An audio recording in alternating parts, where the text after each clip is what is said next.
And we're here live back with part 2 of the Legends of Fantasy Football League show.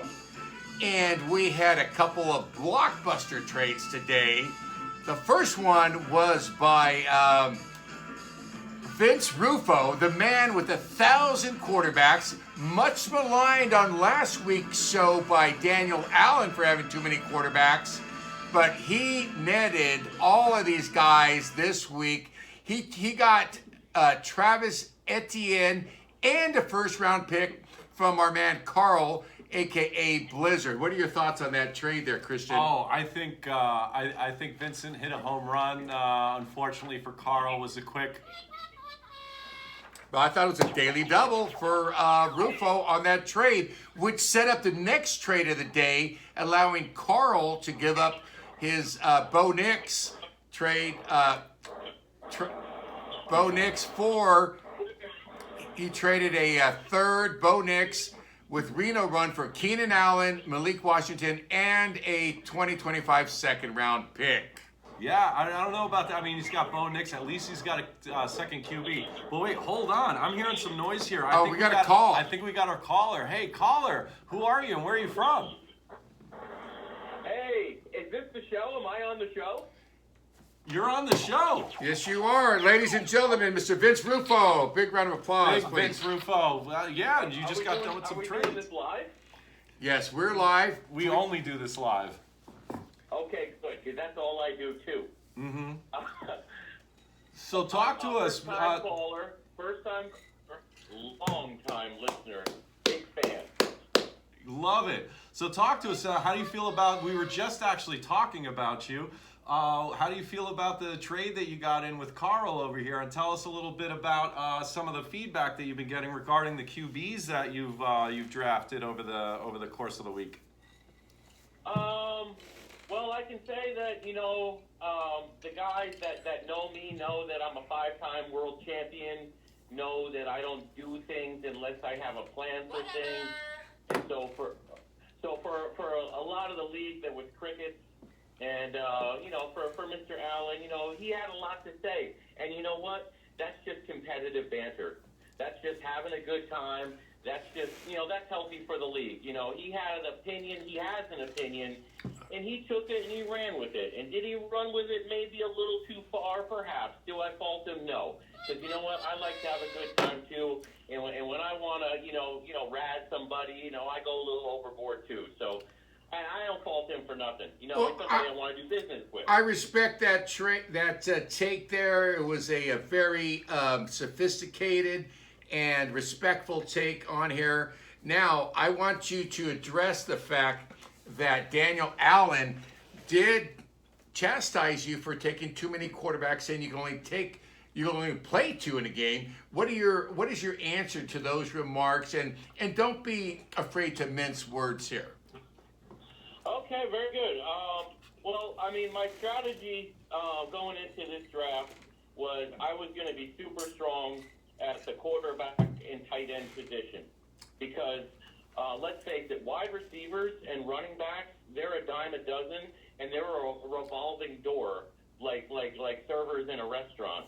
I mean, you can just pick them off the street in every draft. You can get quality wide receivers in the 2nd round, 3rd round, 4th round, running backs, the whole 9 yards. These guys have a shelf life that is so finite compared to the shelf life of a quarterback.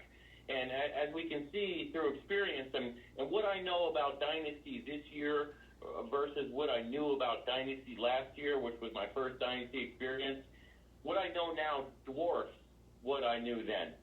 So I'm committed to this strategy for a startup dynasty where I'm quarterback and tight end heavy. And then you know what? And it's okay to set up the dynasty because that's why it's called Dynasty. Right. You want to have the team for a long time. Christian, what are your thoughts on that? No, I think he caught a lot of feedback, but the entire time Mr. Ruffo was drafting, the whole time I saw was value. And so obviously we see he's taken. He's got a first round pick. He's already now. And Travis Etienne. And it's still growing because now he's got 2 first round picks next year. And then the thing is, that's enormous. And and like the next Bijan Robinson is out there in next year's draft. You know, the next Marvin Harrison is out there in next year's draft. I mean, these guys And are the next Taylor Swift will be there as well. Yeah, or maybe if she has a sister. Yes. Be there also. Let me know. Yes. Now, we would be remiss if we forgot to mention our sponsor, Tito's Vodka. That means he wants a which is refill. sponsoring our show today. And here we go. They're not Cheers up. sponsoring our show at all for legal reasons. They have nothing to do We're with just us. kidding. They're But not we- sponsoring but us we- at all. But we love you anyway. We're sponsoring you. Also, Right on. yeah, spot on. So actually, you got an interesting game coming up this week. You're going to be playing against Reno Run. You were the 11th pick overall. He is the 12th pick overall, where you went all QBs. Actually, you did ask me what did I think about that. And yeah, everything he was doing was value. And Vince did proclaim earlier that every one of his QBs must, if you want to trade, must come with a first round pick of next year. Is that accurate, Mr. Rufo? That's 100% accurate because I'm not playing games. I've seen some crazy trades going where some value wasn't really there, you know. And before we even get into the critique of Carl's trade, you know, the value of a quarterback is give me a good player after you're ready to commit to a first round pick. And that's it. Because let me tell you something. That's a hot take there, right there, for ladies and gentlemen. Hang on a second. I'm not done speaking.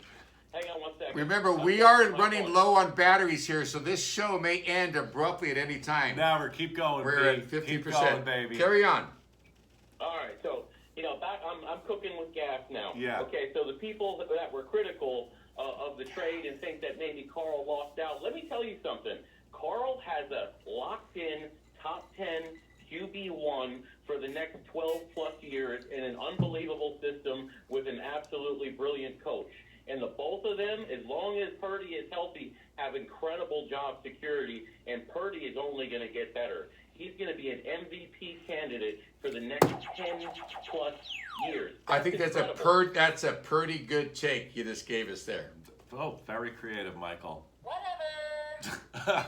So we got you versus Reno Run coming up this week. Right now, you are favored heavily at 133 versus 117. Are you feeling very confident this week with the roster that you're going to be putting out now with the addition of your new players? Never. You know, I'm always like, I understand that in this QB league, in the way that the QBs, you know, are assigned points, that on any given Sunday, look at what Baker Mayfield did last week. And last year. I mean, like, last year he had a very good year, but this week he stormed the castle, you know, threw up a 47-pointer, and nobody saw that coming. You know, so you don't know what a quarterback can do on any given Sunday. Right. If you throw two quarterbacks that can put up 40-plus points, you've got a chance in any game. But Every listen- team has a chance. Listen up, Vinny. You got 133 over 117 with Reno Run. However, Reno Run has not set up his lineup. Yeah. He has not put Bo Nix in there, and he actually he has Addison at 7.95. So Nix is not in there at his LGBTQ flex. No more and he has Tito's. he has a empty spot on WRT. So there's still time to play. Yeah. So actually, he's probably going to be favored over you once he puts Nix in there. So he's a little bit behind the 8 ball there. But I predict Reno Run over Vince Rufo this week. There's your hot take. I'm going to give you my hot